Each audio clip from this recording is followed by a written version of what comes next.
students in the bleachers of every home football game, this sound can only mean one thing.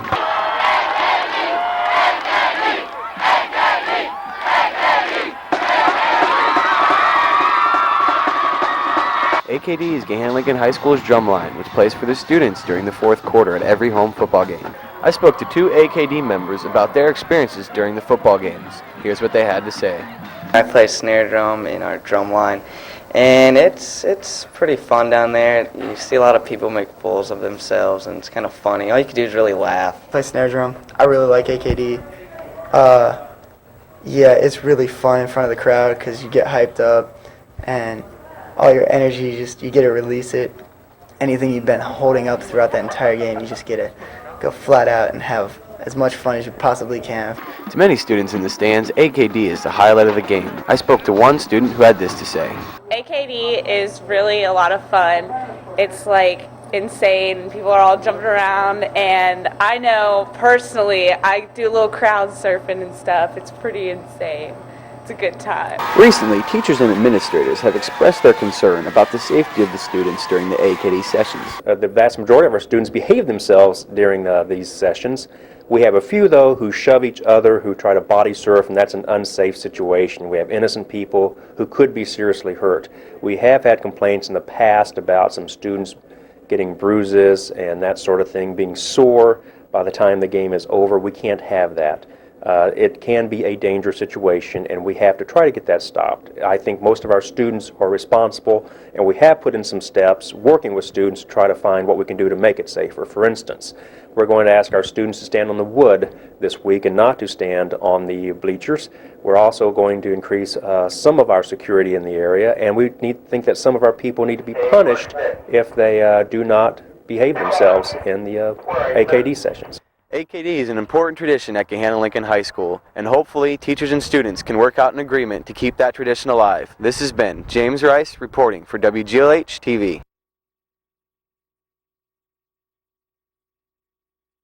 This is Sports Center.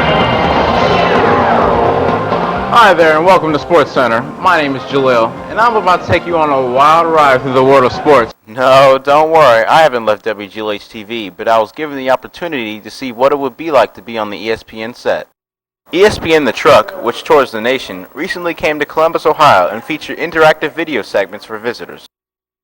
Visitors waited in line to get their picture taken to be on the cover of an imaginary issue of ESPN magazine. Take a picture here. We like it. You might want to have this inside, okay? Okay. Michael Lackey, part of the crew of ESPN The Truck, gives me a tour of its many features. For example, this footage of the batter, that's done right off of this little camera, right in the catcher's mask.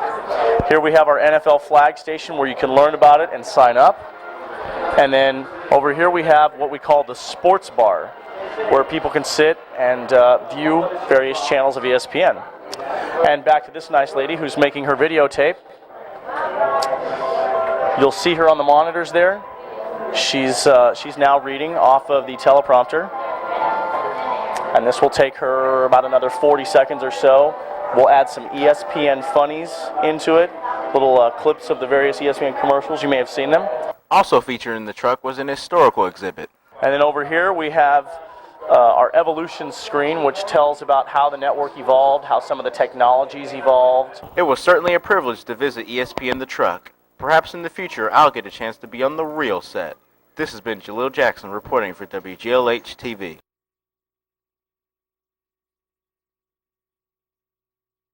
I want to save a life. I want to save a life. I want to save a life. I want to save a life. I want to save a life. What are these students talking about? On November 1st, they all donated blood at Gahana Lincoln's annual blood drive. Majority of the students who gave blood were seniors. They received 5 community service hours for donating. Also, many staff members donated. Giving blood is a very important process and is taken very seriously. When students arrive, they must first sign in. Once students sign in, they receive a packet that they must fill out in private. After completing the packet, the students are taken back into a cubicle where their temperature is taken and their blood is checked to see if they are okay to give blood. Once given the okay, the students wait nervously for their turn. After waiting, it's finally that time to give blood. Once in the chair, the technician has you squeeze the ball to find your vein. Once the vein is found, the nurse marks it. Once the nurse marks the spot, she puts iodine around the area to sterilize it. Once the blood is taken, it is examined and taken back to the lab. I talked to one student who told me about her experience. And I just gave blood. It wasn't as bad as I thought it was going to be. It didn't really hurt at all, and I'm really glad that I did it because I know I'm saving people's lives. So, once the students are done, they can relax and have some cookies and juice. If you ever give the chance to give blood, please do. Remember, you're giving the gift of life. This has been Lindsay Caprasini reporting for WGLH TV.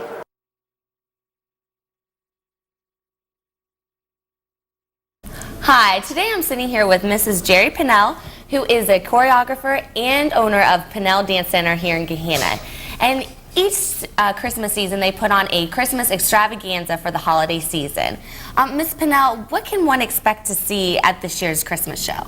This year's Christmas show is a fun-filled show full of singing and dancing. We have the Gahana Senior Citizens dancing. We have wonderful dancers from Pinnell Dance Center that are nationally known dancers. We have fathers dancing, and again we have singers. This year's theme is called Santa Goes to Jail. And who writes these themes? Do you come up with them yourself, or are they hard to come up with? Every year my husband, Don Pinnell, comes up with a new story, and every year they're full of antics and like I said, lots of fun.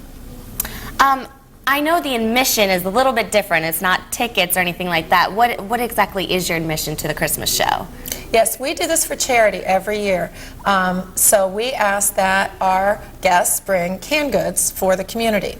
The Gahanna Lions Club distributes them to needy families, and we feed lots of families in our community and our area every year. So bring as many canned goods as you can. And exactly how many dancers or backstage people take to pull this off? We have a cast of about 300 people. It's a very large cast. We start working on it in August every year, and it's quite an undertaking. But again, we feel that it's something really important that our students give back to the community and use their talents to do something good for other people. Wow. Well, thank you, Jerry, for coming in, and I want to remind all of you to bring your cans on December 8th. The shows are at 1 and 4 o'clock in the high school auditorium. This has been Katie Grady reporting for WGLH TV.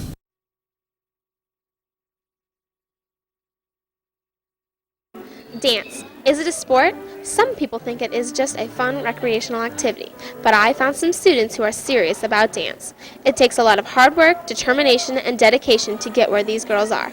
Hours of ballet, jazz, tap, and lyrical make up these girls' lives. There are many reasons why students dance. Senior Alyssa Pelfrey explains. I'm a dancer at Pinnell Dance Center. I've been dancing since I was 3 years old, and it's what I love to do. I'm going to college at Point Park to dance.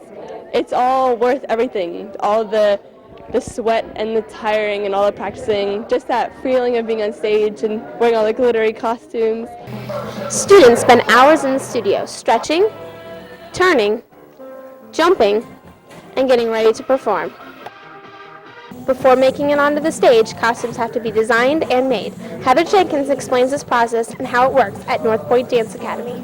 Our costumes usually range from like $250 to $300. We usually wear them 6 to 7 times a year, so that's kind of a lot of money to spend on a costume. I have like 8 costumes this year. We have a seamstress at our studio, Abby, and she's really willing to make any kind of changes. It's really nice actually to have a seamstress because our teacher will just draw out the costume and say, this is what I want, and she'll do it. One of our fabrics this year is from India, and it's really nice that we can have like a variety of costumes. It's cool when you go to competitions to like look at different people's costumes, be like, oh, I wonder where they got that, or oh my gosh, I don't even know how they would even think to make that. Dancers who compete travel all over the country. Some studios do as many as 8 different competitions a year. Students love it and spend many hours getting ready for the competitions so they can show what they've been working on. Senior Jocelyn Glebe from Pinnell Dance Center talks to me about her love of dance. Now I teach there and choreograph, and it's just been a really great experience for me, like showing what I can do with other students like at the dance studio and also dancing, 5, 6 days a week also myself. So I keep busy with it, and I love it, and it's a great way to like show my feelings and express the way I feel.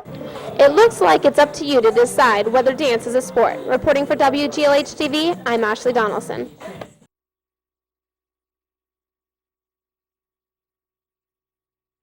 Senior pictures. Some people look forward to them, and yet to others, the thought of being on camera is really nerve-wracking. I talked to seniors about their experience. Hi, my name's Ashley Lindsay. I'm a senior, and I just took my senior pictures, and it was a lot of fun. I was a little bit nervous before I took them, but once I met the photographer and he showed me the different poses and everything, I was a lot better and it wasn't as nervous, and it was a lot of fun, but it went by way too fast. There is so much to think about. What studio to get them done at, what package to purchase, what sets to use, what outfit to wear, and how to do your hair. Some seniors had their pictures done early. Hi, I'm Bethany Evans, and I'm a senior, and I got my senior pictures taken this summer. I got them taken in July, and I also had some taken in August because I had 2 different sessions, and I got them taken at Kent Smith in Pickerington, and it was just a really fun experience because you're by yourself and you're just getting a bunch of pictures taken, and they reserve like the whole day for you and to do what you want and stuff like that. So it was just a really fun time, and I really liked it. Bethany isn't the only senior who enjoys all the attention and pampering of senior pictures. Senior Travis Jones talked to me about what he enjoyed. I got my senior pictures taken with John Cafaro. It was really cool getting to look all pretty, dressing up, and posing for the camera. It was pretty neat to have them like focused on you, telling them to get in different positions, using different props, setting you up and making you look all nice and Rico Suave and all that. It was neat. Seniors, if you haven't gotten your pictures done yet, it's not too late. Speaking from experience, senior pictures are a lot of fun. Reporting for WGLH-TV, I'm Ashley Donaldson.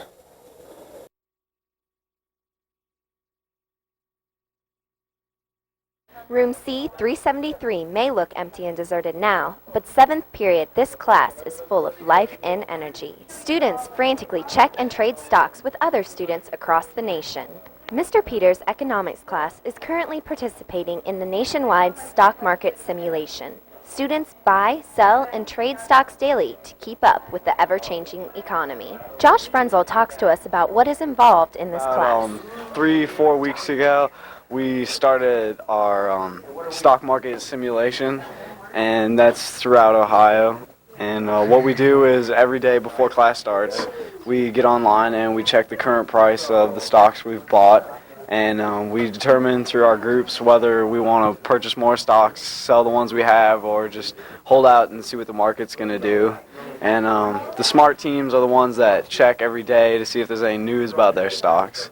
Aaron Beach gives us an update on their group's stocks. Right now we have some very differing stocks. We have Ford, among others, Microsoft, IBM, and a few different ones. But right now we seem to be not in the red, so that's good. We're up.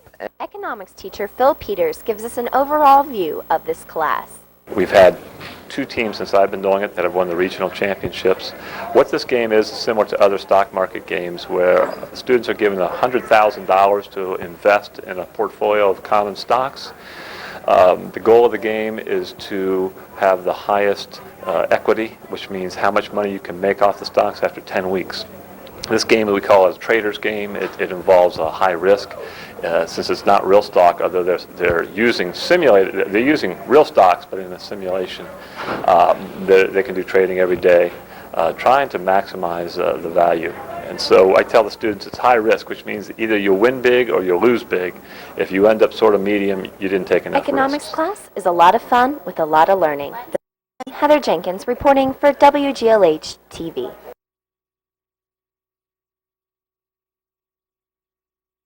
For the past 8 weeks, 6 fifth grade classes from elementary schools all over Central Ohio have been becoming more familiar with the finalists. 5th grade students at Goshen Lane Elementary are imitating Henry Landworth's generous example by writing encouraging cards to a fellow student with cancer. We started with the class that Bradley's in a third grade, Mr. Brock Mitchum's class. Those children wrote a copy of a letter that they wanted, a first draft rather, not a copy. And they bring their first draft down and my students pair up and we edit. Writing the letters has been an instrumental way for the students to lift the spirits of Bradley and his family. He has cancer and it's in his leg, and so we have classes come in here and we edit their cards for him. Bradley expresses how the cards made him feel. Makes me feel good and I like it. The students have certainly appreciated the lessons of Mr. Landworth, that to give is more important than to receive. Thank you, Mr. Landworth.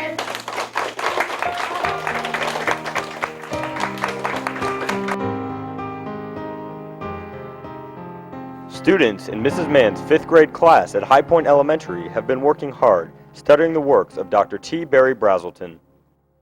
Students had the opportunity to research Dr. Brazelton by creating portfolios as well as multimedia productions.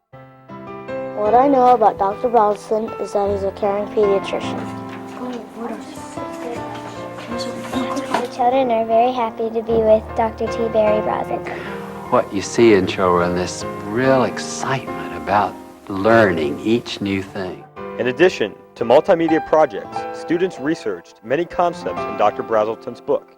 Teacher Mrs. Joanne Mann explains. We researched each country that Dr. Brazelton centers are located in. We also, in our language arts program, did our emails, and our email postcards and such are part of our technology.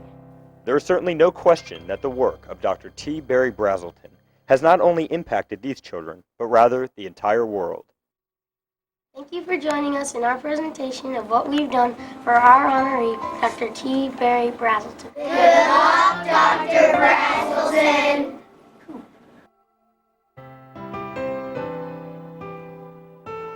Now it was time for the kids to finally meet the honorees. The kids met the honorees in a town hall style meeting, and here's what we brought back.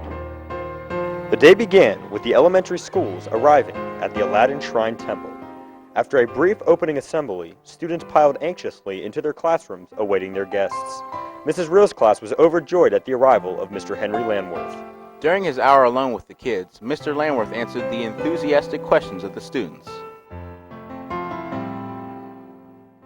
Mrs. Mann's class of High Point Elementary had the opportunity to spend time with the world-renowned Dr. T. Barry Brazelton. You're going to be a pediatrician. The students enjoyed their interaction with their hero, Dr. T. Barry Brazelton, thanking him for all his hard work over the past 50 years.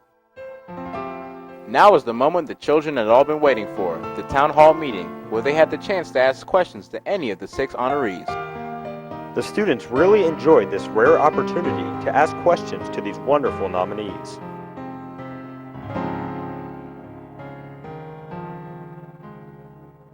As the day came to a close, the students boarded their buses, taking with them the memories and experiences of this incredible day.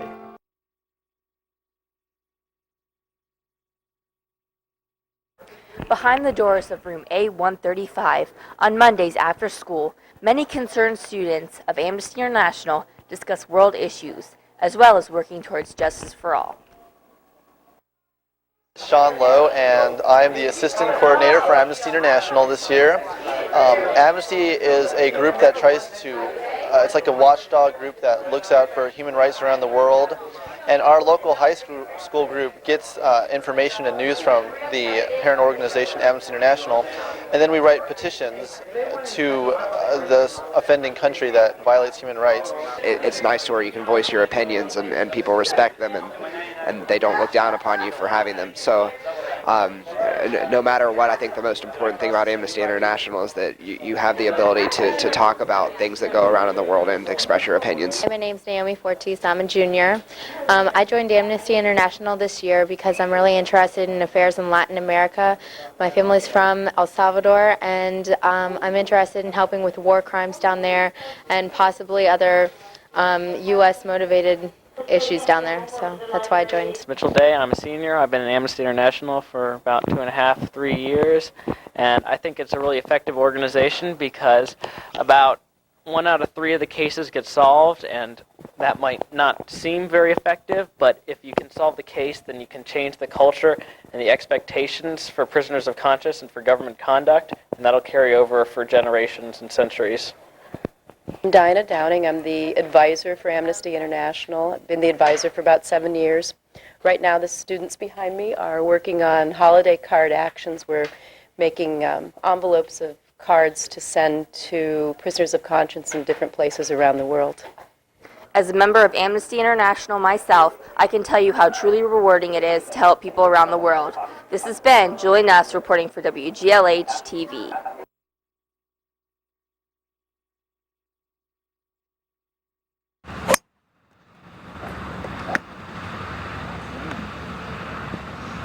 The boys varsity golf team has teed off to another great season. They have made many improvements upon last year's performances. They have done this through hard work at practice and mental toughness during the matches. I talked to assistant coach Judy Ratzenberger for her thoughts on this year's team. I just want to say that the team has made a lot of improvement this year. There's a lot of leadership, and we're working very hard on improving overall, and I believe that the program's going in the right direction. The work ethic is improving, and we have a group of boys that are willing to work hard to make this team a success in the next few years. The team's leadership positions have been filled by the 3 seniors. Ian Frost, a 2-time letter winner. Neil Maloney, also a 2-time letter winner. And Jeff Meckel, this year's varsity boys golf team captain. I had a chance to talk to Captain Meckel, and here are his thoughts. We've been doing pretty well this year. OCC, we finished 5th out of 8 teams, and last year we were dead last, so there's definitely been some improvement. And in comparison to my last 4 years, this has definitely been the best. As the season came to an end, the Lions finished in the middle of the pack. Nonetheless, the team still made considerable improvements on last year's season. As for next year, the Lions are expected to be strong. There will be 7 returning lettermen, which means a lot of experience. One thing's for sure, the boys will be tough to beat.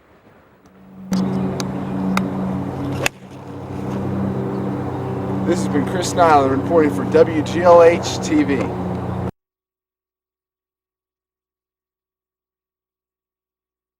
What goes on behind these doors every day isn't just music making, it's magic making. Praise God's holy name, hallelujah. Praise God's holy name, hallelujah. Took a trip on a sailing ship, and when I reached Jamaica, I made a stop. But I said, he said it rains, it rains.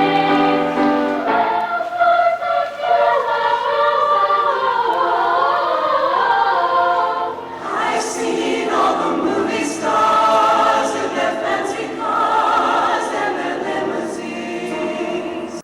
This year's choir concert consisted of freshman boys choir, freshman girls choir, a girls glee ensemble, the show choir, chorale, and the a cappella choir.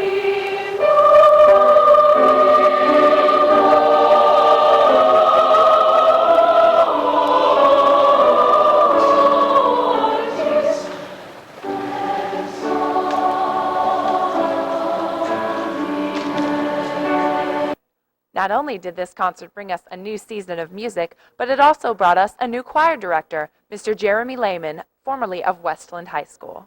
I love Gahanna so far. It's a really close-knit community. It almost feels like a small town within a suburban situation. I was very pleased with the performance on Sunday. It was nice to see a lot of people from the community come out.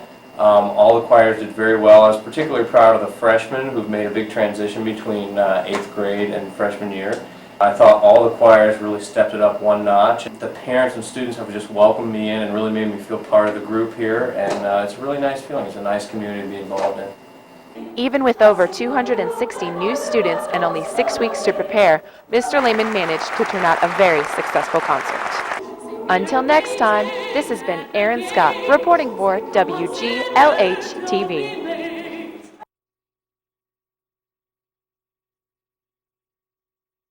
Thank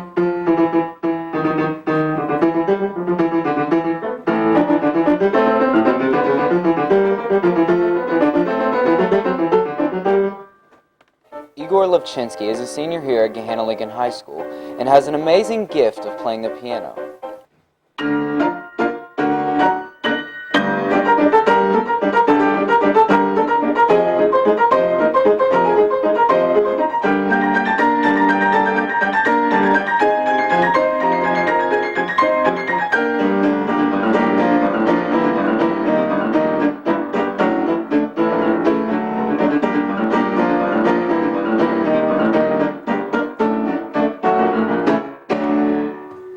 Igor began playing the piano when he was just 5 years old. He quickly fell in love with playing the piano and began to compete in competitions. When Igor was 10 years old, his family moved from Russia to the United States of America. In the United States, Igor was taught by Nina Polinsky and Stephen Glaser. With their help and Igor's amazing ability to play the piano, he quickly began to dominate the competitions he participated in.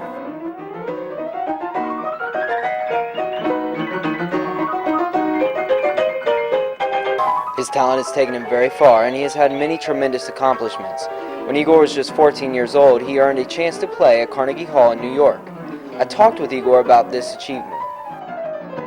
Well, in 1999, I was the winner of the International Festival Young Virtuosos, which gave me the opportunity, the prize of it was to play at Carnegie Hall, and this was in 2000, and I played there.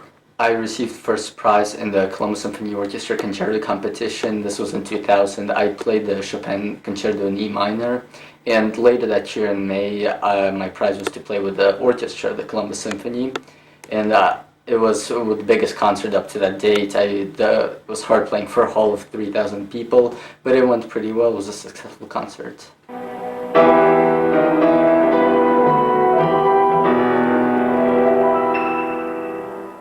Igor is truly talented, and Gahanna is proud to have him attending our school. For WGLH-TV, this has been Travis Jones.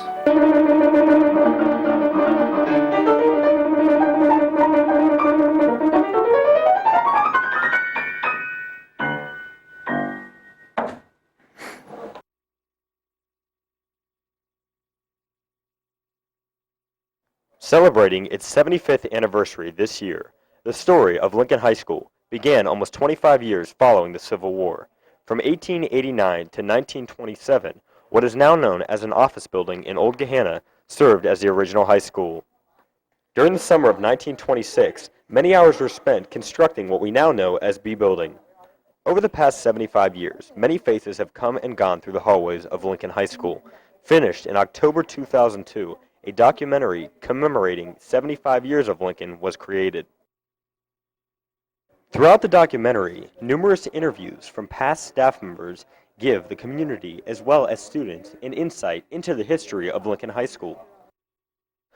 Not only are teachers profiled in the final film, but organizations as well.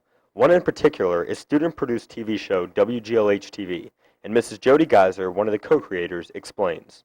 The different TV stations, and I remember calling WTVN and the chief engineer, and I asked to speak to him, and they said, well, you know, who's calling? And I told him, and he got on the phone, and he wanted to know what I wanted, and I said, well, we're starting a TV program at Gahanna, and I wondered if there was any things in your barn over there that you don't need, because I'd like to come over. So he invited me over, and we went out to the barn, and I picked out some things that I thought we could use, and that sort of started a relationship with Channel 10, and he started coming over and giving little lectures, and he started giving us all kinds of equipment. He was wonderful. The documentary also focuses on the physical reconstruction of the high school, including C Building, which was knocked down in the fall of 2000. Former government teacher Mr. Robert Powell explains. I was very sad when they knocked it down. I liked that building for a long time, and we had a good parking lot and everything like that, and there was nothing wrong with the C Building. We spent a lot of good times there. When C Building was destroyed in 2000, Mr. Powell managed to save one brick from his home of more than 20 years. The spirit of this high school is rooted in the academic excellence and quality programming offered. With this documentary complete, students will now be able to take a step back in time to discover their school heritage. Reporting for WGLH-TV, this has been David Spunt.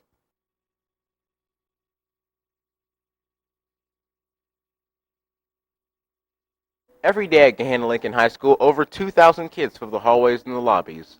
Due to the large size of the student body, it's necessary to have members of the faculty who work to make sure that the school environment is a secure one. Chris Clark, Sandy Pershing, and Gary Thomas work as campus supervisors at Lincoln High. We're here to enforce the rules that are written in your handbook. We're not here to be mean. We're just part of the staff trying to make Gahanna Lincoln High School a happier place. Campus supervisors have a range of duties, like checking in all visitors, doing parking lot detail, and subbing for teachers if necessary. Mr. Thomas expressed to me why he enjoys being a campus supervisor. I enjoy being a campus supervisor because it gives me a chance to work with the young people and help intervene before a problem can get worse. That way I can stop them from making bad mistakes and help the staff at the same time. As Mr. Thomas mentioned, problems do occur, and Mr. Clark informed me on how they deal with conflicts between students. Our best tool in dealing with that is actually having a good rapport with the students. We try to have good relations with the kids when there's not trouble and show them that we are here to help them and here to keep them out of trouble, so that when there is a problem, they're more likely to respond to our directions. And that's our first level of response. We want to have the kids just listen to us when we tell them to start behaving. Principal Mr. White, who is in charge of the campus supervisors, expresses his appreciation of their effort. I'm very proud of our campus supervisors. I think they do a great job of moving around our campus and helping to keep our students safe. Not only do they help with security and safety, but they just help students out in many different ways. They play a vital role here in that they help us run errands throughout the campus. If we have a problem, we send them into certain areas, and I think they do a great job. Thanks to these three individuals, Gahanna Lincoln is a safe learning environment. This has been Jaleel Jackson reporting for WGLH TV.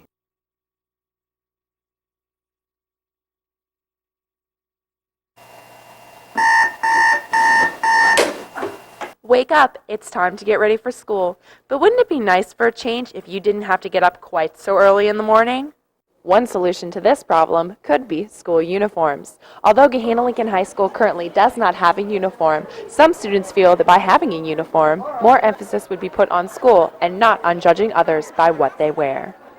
When you don't have to impress people by what you wear, it's kind of better because people always judge you on what you wear. It would be a good idea because there's not the fashion wars going on. You have to wear certain things to be popular. Some students, however, feel that their individuality is threatened by being forced to wear the same thing as everyone else. Uniforms, they just restrict you from being who you really are. Being hot. They go against individuality and don't let children express themselves. One teacher shares a different opinion. I think students need to express themselves, but also, you don't have to worry about what you're going to wear when you wake up that day, so I think that's a positive. One high school in Columbus that has had great success in requiring a uniform is St. Francis de Sales. The decision to wear uniforms is greatly supported by students and staff. Putting a student in some type of a uniform, no matter what it may be, or how strict or how loose the uniform may be, kind of puts everybody on the same playing field. You know, there's not a lot of competition for dress. You don't have to worry about spending all the money on other clothes, and I don't know, it just makes it easier. Just wake up each morning and just know what you're going to wear. You don't have to worry about self-image. Although uniforms do not seem to be in the near future for students at Gahanna Lincoln High School, it seems that the idea would be welcomed by students and staff. Until next time, this has been Erin Scott reporting for WGLH TV.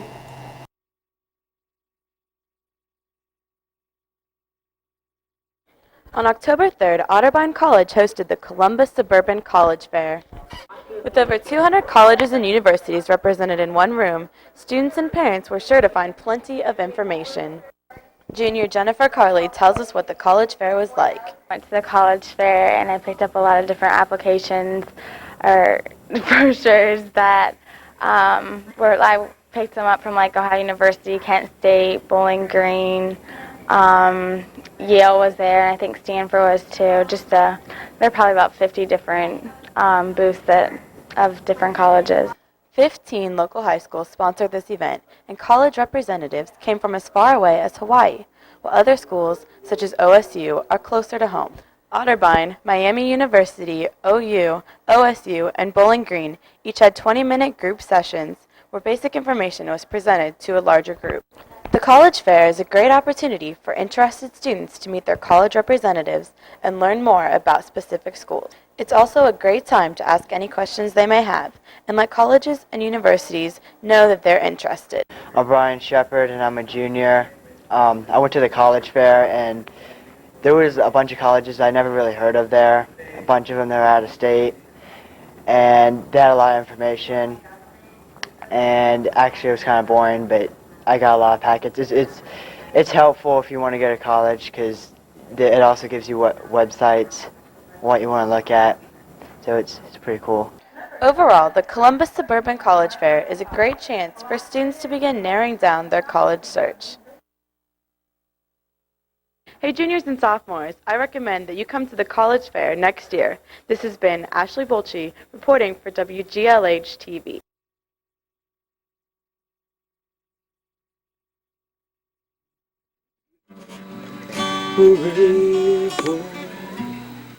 To some, this may seem like your average college freshman. However, I, Ryan Patrick Jolly, hereby swear that I will support the Constitution of the United States hereby swear that I will support the Constitution of the United States and the Constitution of the State of Ohio and the Constitution of the State of Ohio. His life changed November 6, 2001, when 18-year-old Ryan Jolly, by just 12 votes, became the youngest elected official in Gahanna history.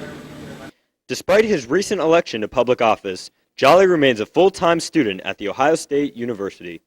Ryan received a full-ride scholarship and now resides at the Evans Scholar House on campus. His experiences in leadership, as well as his strong work ethic, prompted him towards a career in politics. I attended presidential classroom in D.C., and I was just totally blown away when I was in D.C. I was completely amazed. So when I got back to Gahanna, I decided that I wanted to get involved in government in some way. And so I ended up deciding that I myself wanted to run for public office.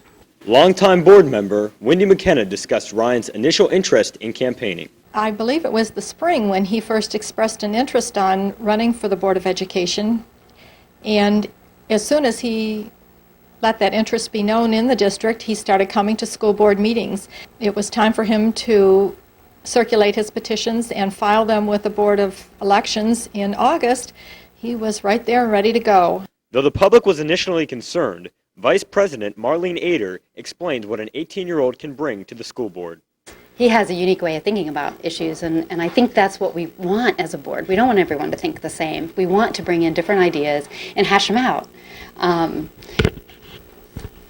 It's important when you're working together as a board, not for everyone not to think the same about issues. Ohio Senator Mark Mallory of the 9th District mentored Ryan and is looking forward to seeing him perform in office. He will be able to bring a very fresh perspective, and he can bring the students' perspective right here to the board.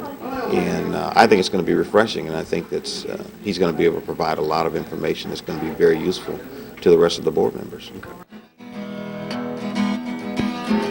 Only time will tell what Ryan's contribution will be. David Spunt, CNN Student News Bureau, Gahanna, Ohio.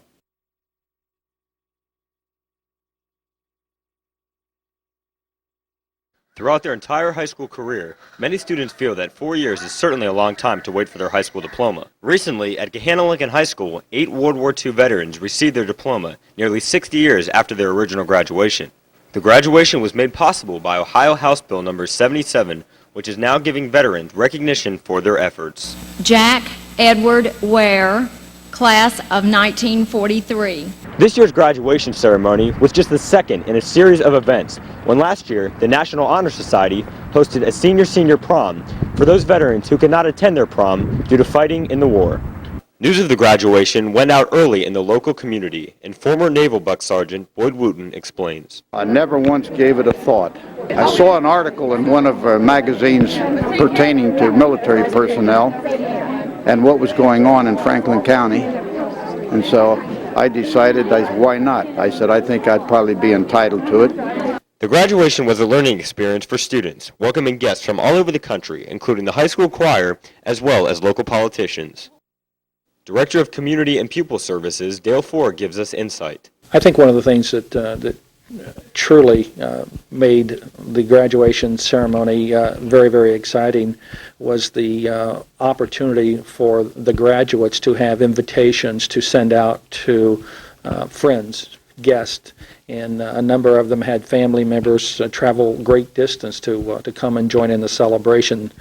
An emotional audience listened to graduate Robert Dickendasher, who reminded everyone of all the men who fought in the war and did not return to receive their diplomas. He stepped on a landmine.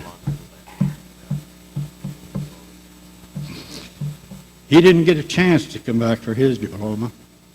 Something to lighten up the faces of the graduates was when local elementary students presented the veterans with handmade gifts. We've come here today to show our appreciation to you for serving our country. Well, it just makes you feel good. It just makes you feel good that to know that the younger folks care enough to, and the schools care enough to recognize that the missed opportunities that we have. As the graduates left, the audience bowed their heads to the benediction sung by the high school choir. As we prepare this time of year for high school and college graduations, we now can recognize these veterans, because if it wasn't for them, our nation would be a different place. David Spunt, CNN Student News Bureau, Gahanna, Ohio.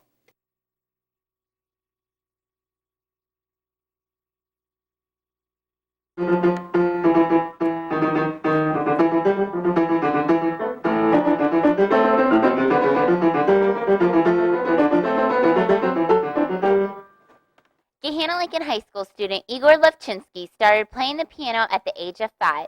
He and his family moved from Russia to Gahanna at the age of 10.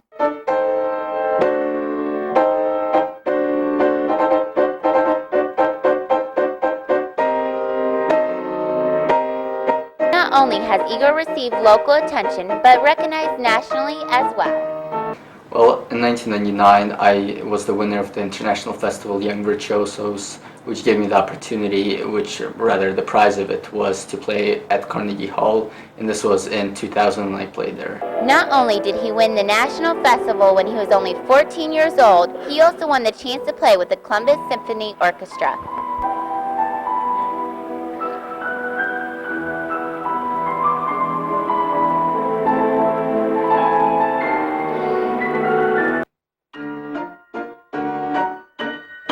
His biggest accomplishment was competing with pianists from all over the world and winning the Eastman International Competition in 2002. This was the biggest victory I have to this date, and it was amazing. I mean, I spent probably preparing for the competition about 10 hours a day practicing for it, and it was pretty intense.